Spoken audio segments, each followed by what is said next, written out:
Capítulo 2. La variación en la naturaleza. 1. Variabilidad. Antes de aplicar a los seres orgánicos en estado natural los principios a que hemos llegado en el capítulo pasado, podemos discutir brevemente si estos seres están sujetos a alguna variación. Para tratar bien este asunto se debería dar un largo catálogo de áridos hechos, pero reservaré estos para una obra futura. Tampoco discutiré aquí las varias definiciones que se han dado de la palabra especie.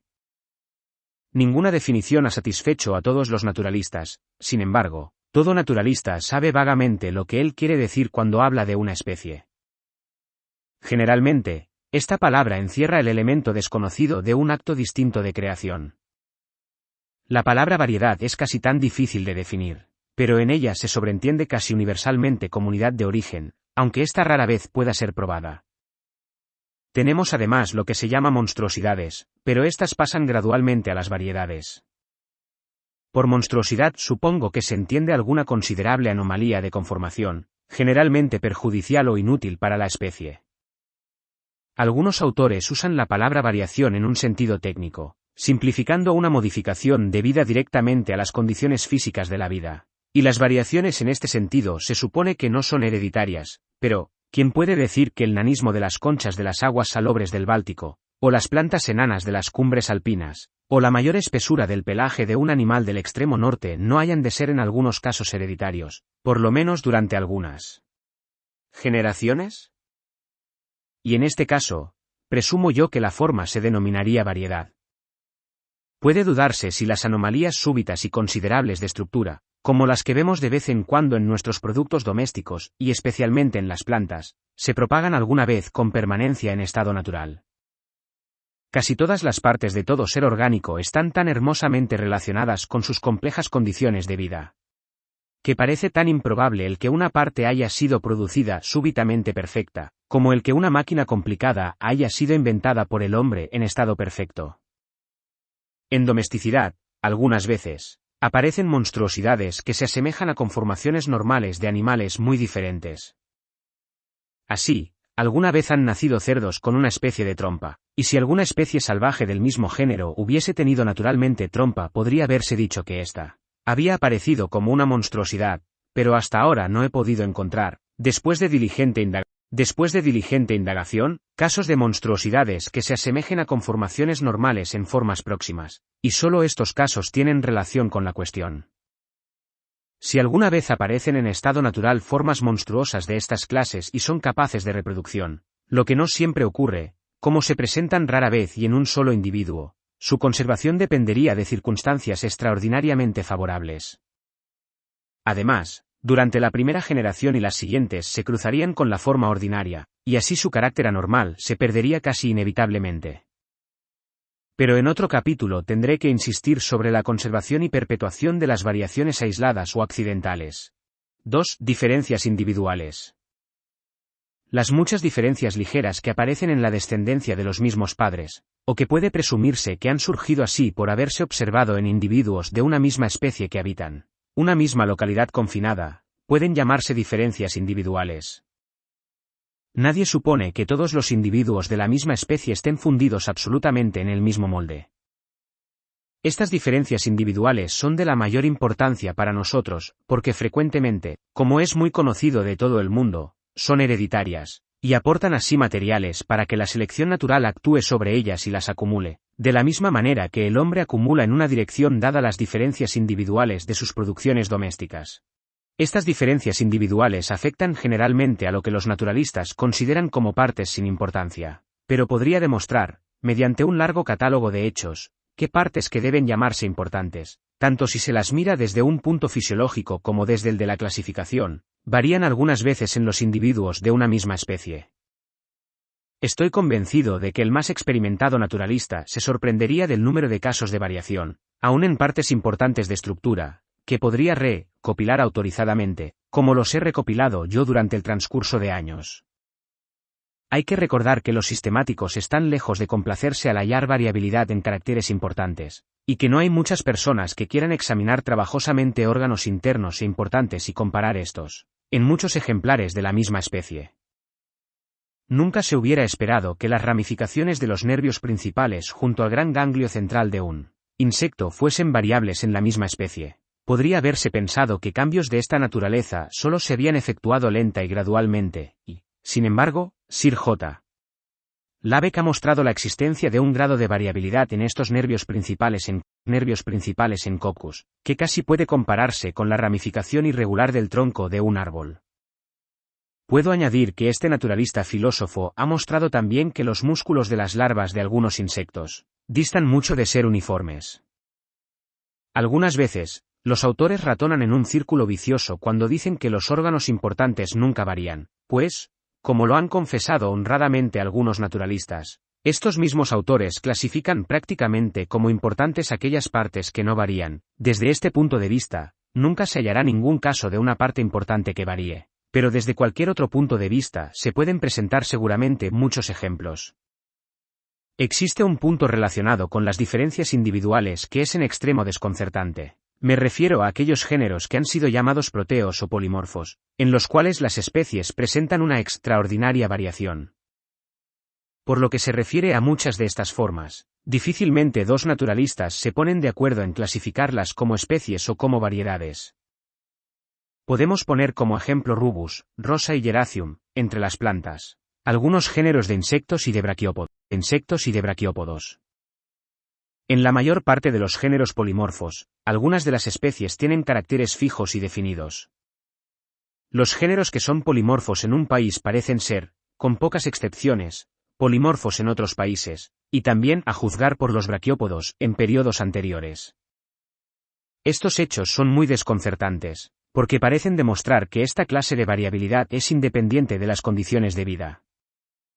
Me inclino a sospechar que, por lo menos en algunos de estos géneros polimorfos, vemos variaciones que no son ni de utilidad ni de perjuicio para la especie, y que, por consiguiente, la selección natural no ha recogido ni precisado, según se explicará más adelante.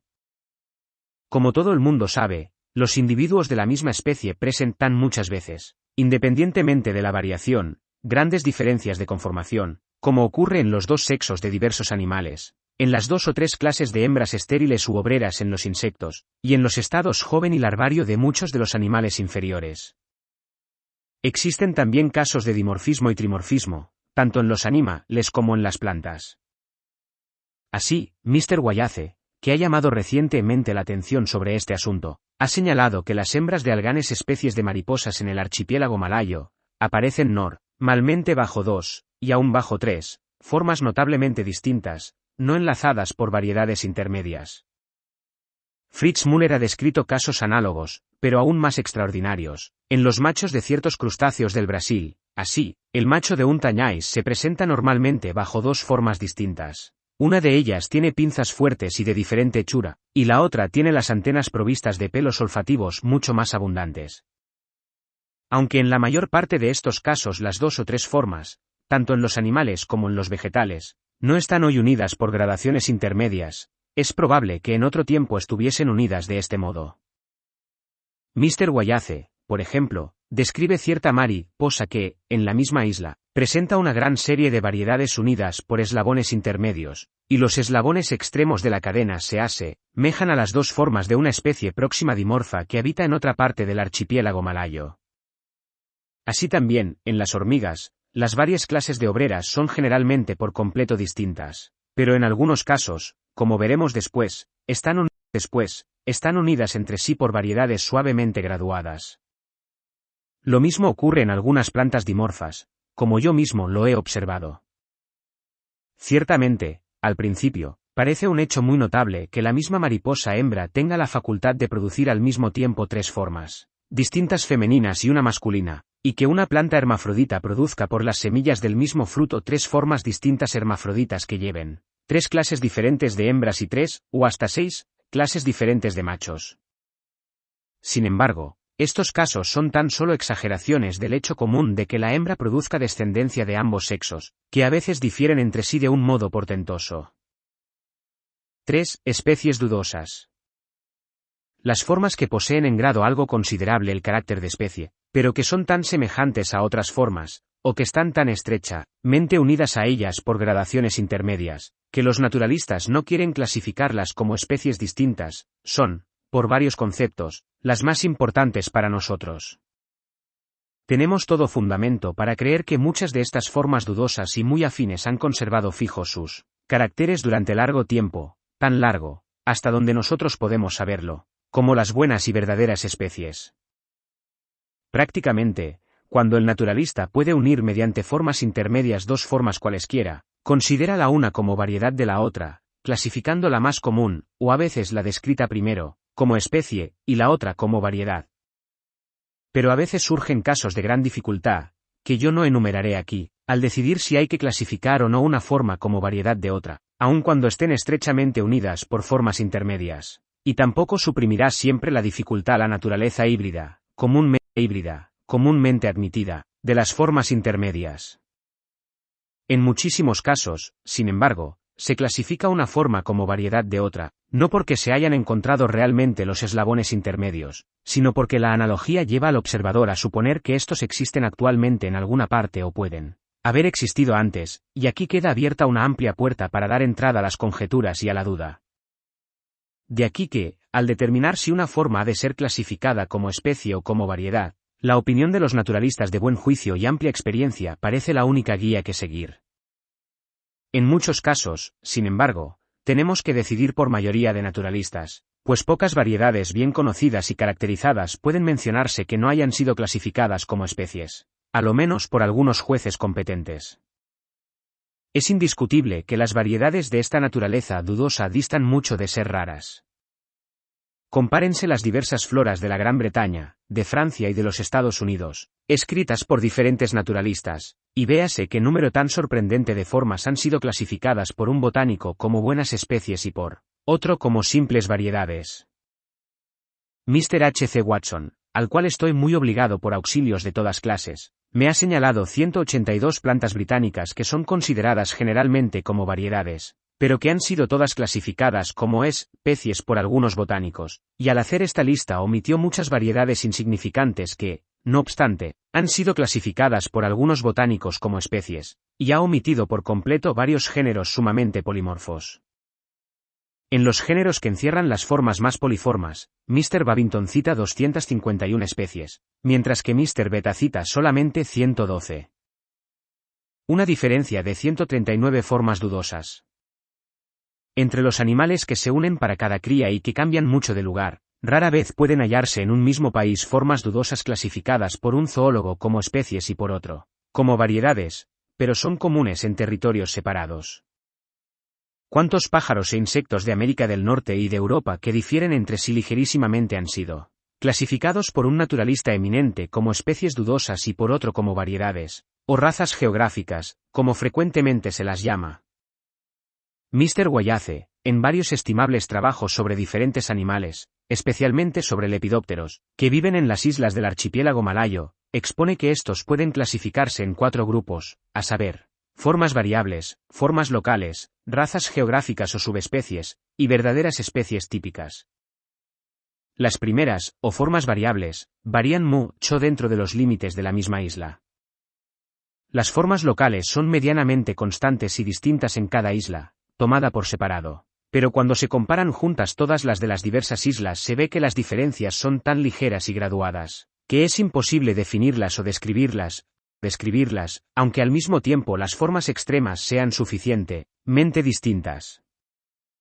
Las razas geográficas, o subespecies, son formas locales completamente fijas y aisladas, pero como no difieren entre sí por caracteres importantes y muy marcados, no hay criterio posible, sino solo opinión particular, para determinar cuáles tienen que ser consideradas como especies y cuáles como variedades.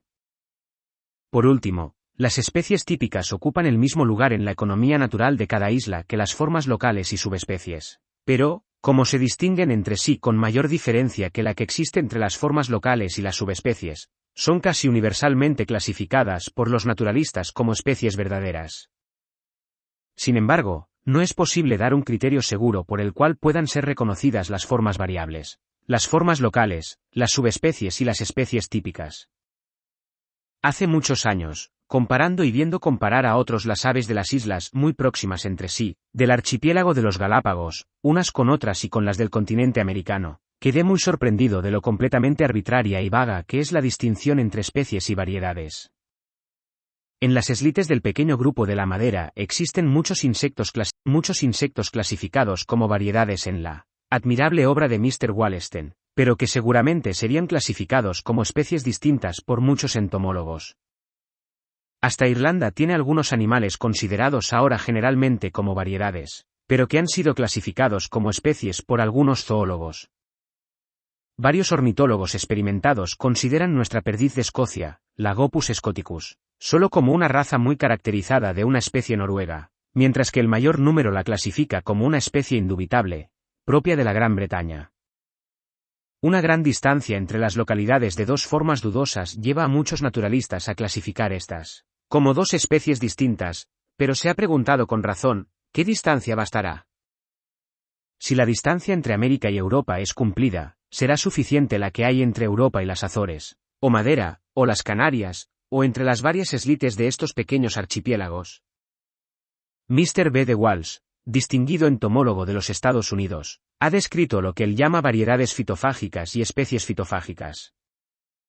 La mayor parte de los insectos que se mantienen de vegetales viven a expensas de una clase de planta o de un grupo de plantas. Algunos comen indistintamente de muchas clases, pero no varían a consecuencia de ello. En algunos casos, sin embargo, Mr. Walsh ha observado insectos, encontrados viviendo sobre diferentes plantas, que presentan en su estado larvario, en el perfecto, o en ambos, diferencias ligeras, pero constantes, en el color, tamaño o en la naturaleza de sus secreciones.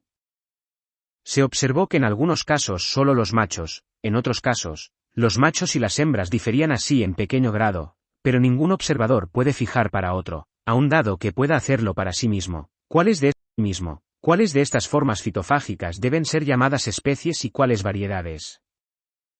Mr. Walsh clasifica como variedades las formas que puede suponerse se cruzarían entre sí limitadamente, y como especies las que parece que han perdido esta facultad.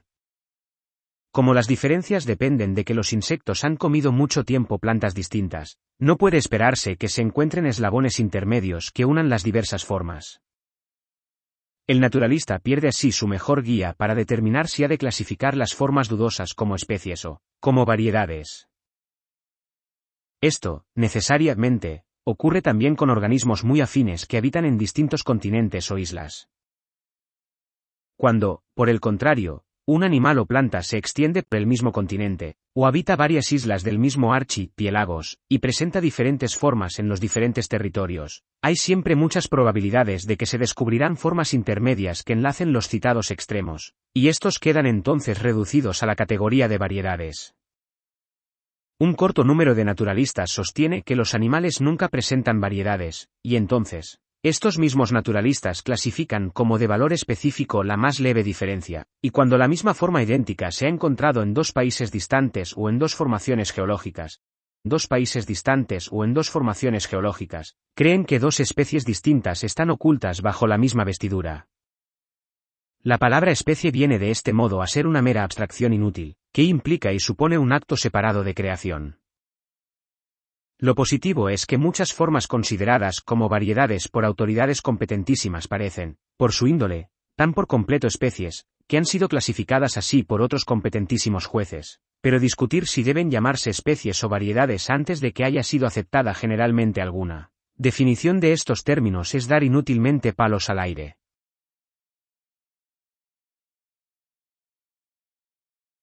Muchos de estos casos de variedades muy acentuadas o especies dudosas merecen ciertamente reflexión, pues se han aducido diversas e interesantes clases de razones procedentes de la distribución geográfica, variación analógica, hibridismo, etc., intentando determinar su categoría, pero el espacio no me permite discutirlas aquí. Una atenta investigación llevará, sin duda, a los naturalistas a ponerse de acuerdo en muchos casos sobre la clasificación de formas dudosas. No obstante, hay que confesar que en los países mejor conocidos es donde encontramos el mayor número de ellas.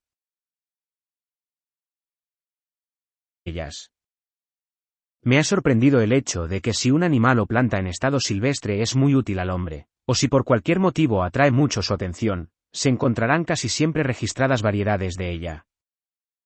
Además, estas variedades serán clasificadas frecuentemente como especies por algunos autores.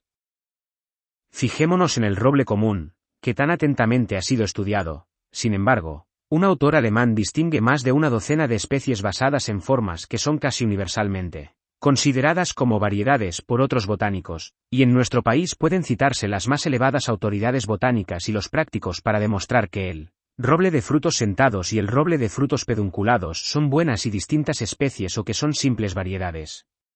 Puedo referirme aquí a la notable memoria publicada recientemente por A. de Candolle sobre los robles del mundo entero. Nadie tuvo nunca materiales más abundantes para la distinción de las especies, ni pudo haber trabajado sobre ellos con mayor celo y perspicacia. Da primero detalladamente los numerosos pormenores de conformación, que varían en las diversas especies, y calcula numéricamente la frecuencia relativa de las variaciones. Detalla más de una docena de caracteres que pueden hallarse variando aún en la misma rama, a veces según la edad o desarrollo, a veces sin causa alguna a que puedan atribuirse rama, a veces según la edad o desarrollo, a veces sin causa alguna a que puedan atribuirse. Estos caracteres no son, naturalmente, de valor específico, pero, como ha advertido Asa Gray al comentar esta memoria, son como los que entran generalmente en las definiciones de las especies. De Candolle pasa a decir que él da la categoría de especie a las formas que difieren por caracteres, que nunca varían en el mismo árbol y que nunca se hallan unidas por grados intermedios. Después de esta discusión, resultado de tanto trabajo, hace observar expresamente: están equivocados los que repiten que la mayor parte de nuestras especies se hallan claramente limitadas y que las especies dudosas están en pequeña minoría. Esto parecía ser verdad mientras que un género estaba imperfectamente conocido y sus especies se fundaban en unos pocos ejemplares, es decir, mientras eran provisionales. Al momento en que llegamos a conocerlas mejor surgen formas intermedias y aumentan las dudas respecto a los límites específicos. Añade también que las especies mejor conocidas son precisamente las que presentan el mayor número de variedades espontáneas y subvariedades. Así, el Quercus robur tiene 28 variedades, las cuales se agrupan todas, excepto 6, alrededor de 3 subespecies, que son Quercus pedunculata, Sessiliflora y pubescens. Las formas que enlazan estas 3 subespecies son relativamente raras, y como Asa Gray advierte por otra parte, si estas formas de enlace que hoy son raras llegaran a extinguirse por completo, las 3 subespecies guardarían entre sí exactamente la misma relación que guardan las 4 o 5 especies provisionalmente admitidas, y que están alrededor y muy cerca del Quercus robur típico.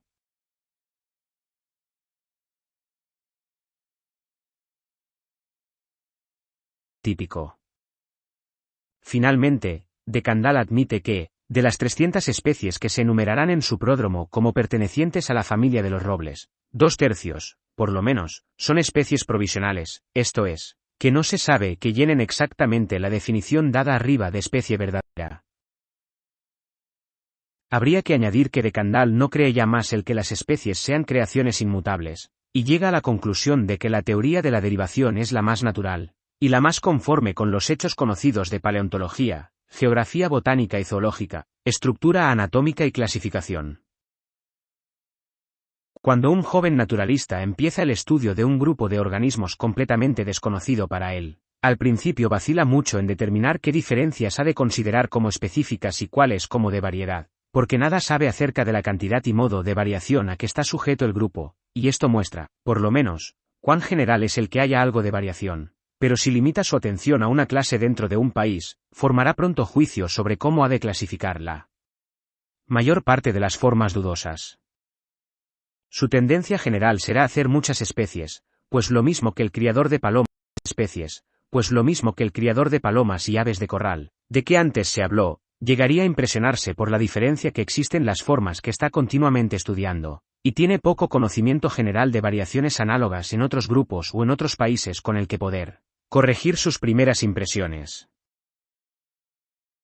A medida que extienda el campo de sus observaciones tropezará con nuevos casos dificultosos, pues encontrará mayor número de formas sumamente afines. Pero si sus observaciones se extienden mucho podrá generalmente realizar por fin su idea, mas esto lo conseguirá a costa de admitir mucha variación, y la realidad de esta admisión será muchas veces discutida por otros naturalistas.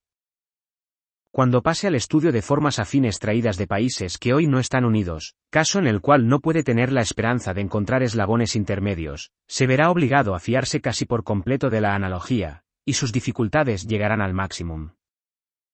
Indudablemente, no se ha trazado todavía una línea clara de demarcación entre especies y subespecies, o sean las formas que, en opinión de algunos naturalistas, se acercan mucho, aunque no llegan completamente, a la categoría de especies, ni tampoco entre subespecies y variedades bien caracterizadas, o entre variedades menores y diferencias individuales. Estas diferencias pasan de unas a otras, formando una serie continua, y una serie imprime en la mente la idea de un tránsito real. De aquí que yo considere las diferencias individuales, a pesar de su pequeño interés para el clasificador, como de la mayor importancia para nosotros, por ser los primeros pasos hacia aquellas variedades que apenas se las considera dignas de ser consignadas en las obras de historia natural. Y considero yo las variedades que son en algún modo más distintas y permanentes como pasos hacia variedades más intensamente caracterizadas y permanentes, y estas últimas como conduciendo a las subespecies y luego a las especies. El tránsito de un grado de diferencia a otro puede ser en muchos casos el simple resultado de la naturaleza del organismo y de las diferentes condiciones físicas a que haya estado expuesto largo tiempo, pero, por lo que se refiere a los caracteres más importantes de adaptación, el paso de un grado de diferencia a otro puede atribuirse seguramente a la acción acumulativa de la selección natural, que se explicará más adelante, y a los resultados del creciente uso o desuso de los órganos. Una variedad bien caracterizada puede, por consiguiente, denominarse especie incipiente, y si esta suposición está o no justificada, debe ser juzgado por el peso de los diferentes hechos y consideraciones que se expondrán en toda esta obra. No es necesario suponer que todas las variedades o especies incipientes alcancen la categoría de especies. Pueden extinguirse o pueden continuar como variedades durante larguísimos periodos, como Mr. Wallerstein ha demostrado que ocurre en las variedades de ciertos moluscos terrestres fósiles de la isla de la Madera, y Gastón Desaporta en los vegetales. Si una variedad llegase a florecer de tal modo que excediese en número a la especie madre, aquella se clasificaría como especie y la especie como variedad, y podría llegar a suplantar y exterminar la especie madre, o ambas podrían coexistir y ambas se clasificarían como especies independientes. Pero más adelante insistiremos sobre este asunto. Por estas observaciones se verá que considero la palabra especie como dada arbitrariamente, por razón de conveniencia, a un grupo de individuos muy semejantes y que no difiere esencialmente de la palabra variedad, que se da a formas menos precisas y más fluctuantes. A su vez, la palabra variedad, en comparación con meras diferencias individuales, se aplica también arbitrariamente por razón de conveniencia. 4. Las especies comunes, muy difundidas y muy extendidas son las que más varían.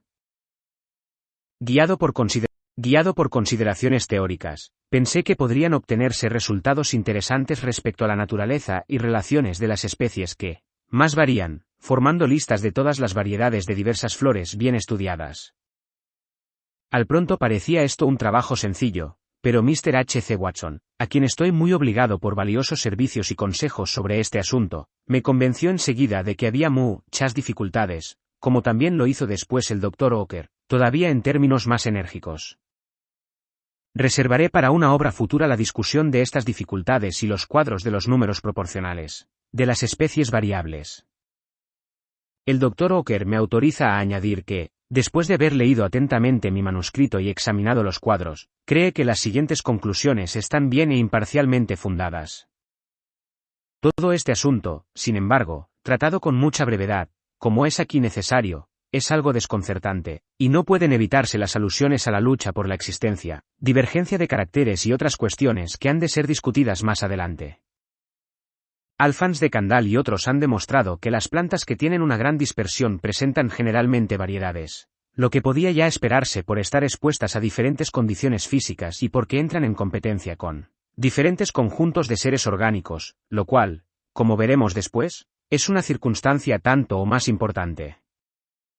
Pero mis cuadros muestran además que en todo país limitado las especies que son más comunes, esto es, más abundante en individuos y las especies muy difundidas dentro del mismo país, y este es un concepto diferente de ocupar mucha extensión, y hasta cierto punto, de ser común, son las que con más frecuencia originan variedades lo suficientemente caracterizadas para ser registradas en las obras de botánica.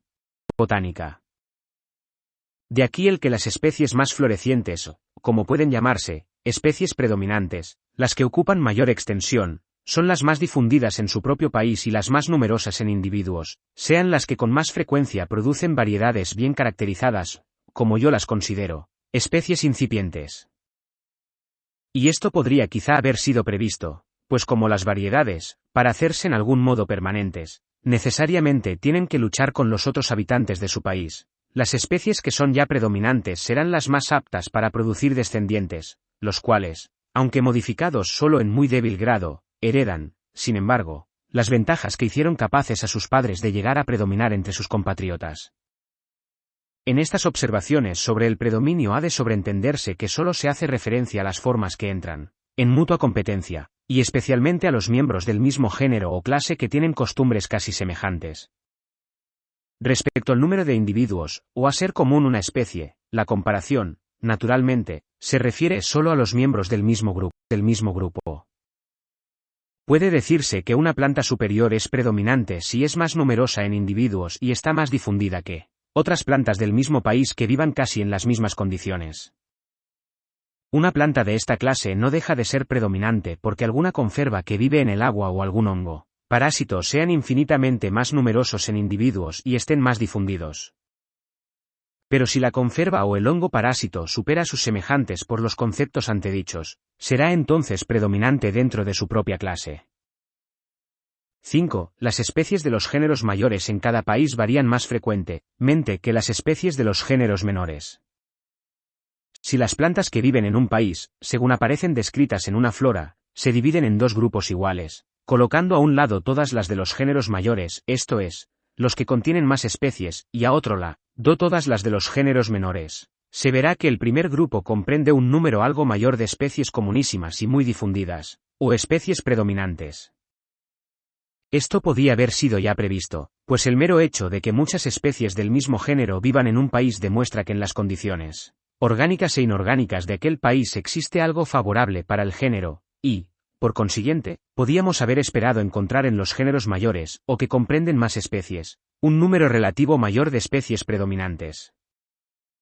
Pero son tantas las causas que tienden a obscurecer el resultado, que estoy sorprendido de que mis cuadros muestren siquiera una pequeña mayoría del lado de los géneros mayores. Me referiré aquí a dos causas solo de obscuridad. Las plantas de agua dulce y las halófilas están generalmente muy extendidas y muy difundidas, pero esto parece estar relacionado con la naturaleza de los lugares en que viven y tienen poca o ninguna relación con la magnitud de los géneros a que pertenecen las especies. Además, los vegetales inferiores en la escala de la organización están, en general, mucho más difundidos que las plantas superiores, y en este caso, además, no hay inmediata relación con la magnitud de los géneros. La causa de que los vegetales de organización inferior estén muy extendidos se discutirá en el capítulo sobre la distribución geográfica.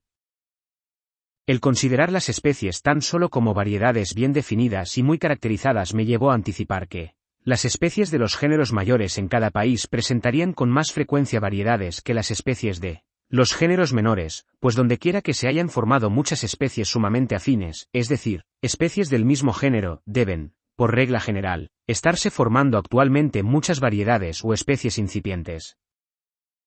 Donde crecen muchos árboles grandes esperamos encontrar retoños, donde se han formado por variación muchas especies de un género, las circunstancias han sido favorables para la variación, y, por consiguiente, podemos esperar que, en general, lo serán todavía.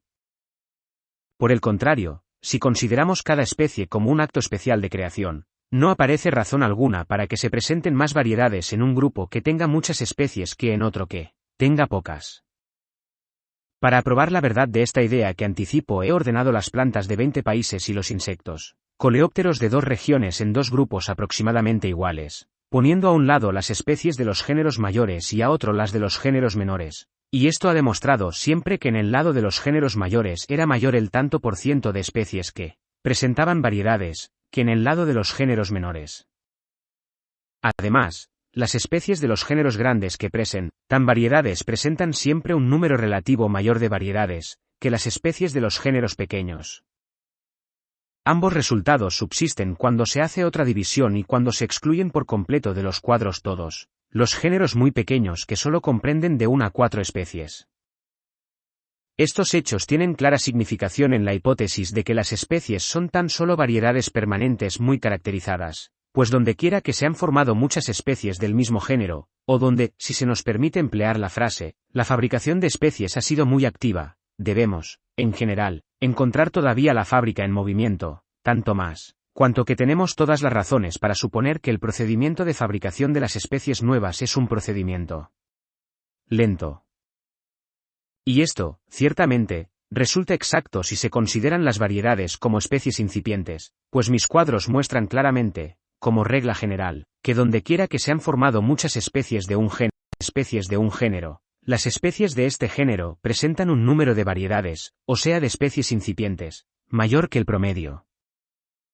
No es que todos los géneros grandes estén ahora variando mucho y estén aumentando el número de sus especies, ni que ningún género pequeño esté ahora variando y aumentando, pues si esto fuese así sería fatal para mi teoría, puesto que la geología claramente nos dice que frecuentemente géneros pequeños, en el transcurso del tiempo, han aumentado mucho, y que con frecuencia géneros grandes han llegado a su máximum, han declinado y desaparecido. Todo lo que teníamos que demostrar es que donde se han formado muchas especies de un género, de ordinario se están formando todavía muchas, y esto, ciertamente, queda establecido. 6. Muchas de las especies incluidas en los géneros mayores parecen variedades por ser entre sí muy afines, aunque no igualmente, y por tener distribución geográfica restringida. Entre las especies de los géneros grandes y sus variedades registradas existen otras relaciones dignas de mención.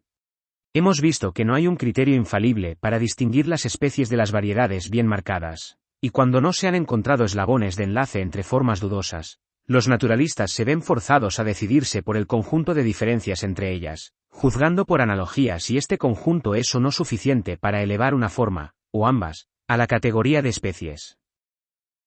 De aquí que la cantidad de diferencia es un criterio importantísimo para decidir si dos formas han de ser clasificadas como especies o como variedades. Ahora bien, Fries ha observado, por lo que se refiere a las plantas, y Westwood, por lo que toca a los insectos, que en los géneros grandes la cantidad de diferencia entre las especies es con frecuencia sumamente pequeña. Me he esforzado en comprobar esto numéricamente mediante promedios que, hasta donde alcanzan mis imperfectos resultados, confirman dicha opinión.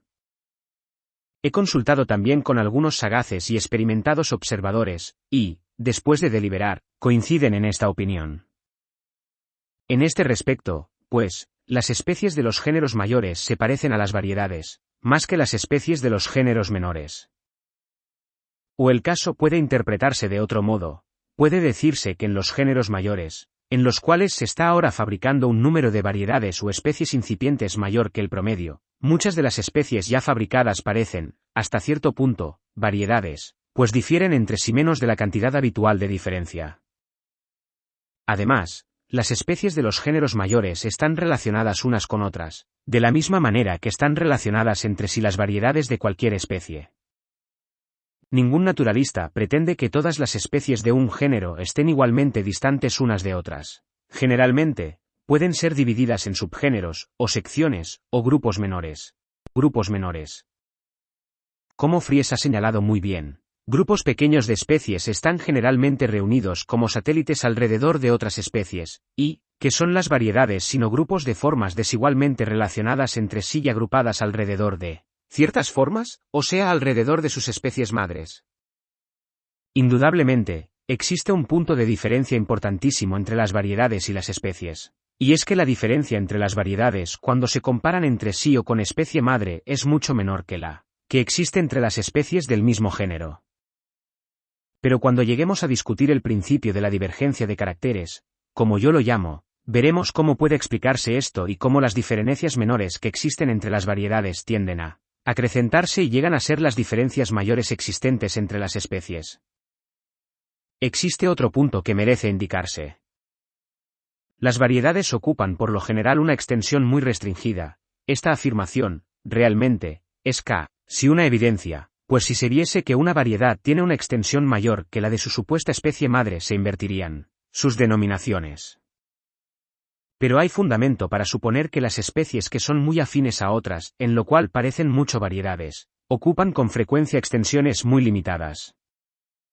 Mr. H. C. Watson me ha señalado en el bien fundamentado London Catalogue of Plants cuarta edición 63 plantas que aparecen allí clasificadas como especies, pero que él considera tan sumamente afines a otras especies, que llegan a ser de valor dudoso. Estas 63 supuestas especies se extienden, por término medio, por 6,9 de las provincias en que Mr. Watson ha dividido la Gran Bretaña. Ahora bien, en el mismo catálogo están anotadas 53 variedades admitidas, y estas se extienden por 7,7 de las provincias, mientras que las especies a que estas variedades pertenecen se extienden por 14,3 de las provincias. De modo que las variedades admitidas como tales tienen próximamente el mismo promedio de extensión restringido que las formas muy afines marcadas para mí por M.R. Watson como especies dudosas, pero que los botánicos ingleses clasifican casi unánimemente como buenas y verdaderas especies. 7. Resumen. En conclusión, las variedades no pueden ser distinguidas de las especies, excepto, primero, por el descubrimiento de formas intermedias de enlace, y segundo, por cierta cantidad indefinida de diferencia entre ellas, pues si dos formas difieren muy poco son generalmente clasificadas como variedades, a pesar de que no pueden ser reunidas sin solución de continuidad, pero no es posible determinar la cantidad de diferencia necesaria para conceder a dos formas la categoría de especies. En los géneros que en un país tienen un número de especies mayor que el promedio, las especies tienen más variedades que el promedio. En los géneros grandes, las especies son susceptibles de ser reunidas, estrecha pero desigualmente, formando grupos alrededor de otras especies. Las especies sumamente afines a otras ocupan, al parecer, extensiones restringidas. Por todos estos conceptos, las especies de los géneros grandes presentan suma analogía con las variedades. Y podemos comprender claramente estas analogías si las especies existieron en otro tiempo como variedades y se originaron de este modo, mientras que estas analogías son completamente inexplicables si las especies son creaciones independientes. Hemos visto también que las especies más florecientes, o especies predominantes, de los géneros mayores, dentro de cada clase, son las que, proporcionalmente, dan mayor número de variedades, y las variedades, como veremos después, tienden a convertirse en especies nuevas y distintas. De este modo, los géneros grandes tienden a hacerse mayores, y en toda la naturaleza las formas orgánicas que son ahora predominantes tienden a hacerse más predominantes aún, dejando muchos descendientes modificados y predominantes. Pero, por grados que se explicarán más adelante, los géneros mayores tienden también a fragmentarse en géneros menores, y así, en todo el universo, las formas orgánicas quedan divididas en grupos subordinados a otros grupos.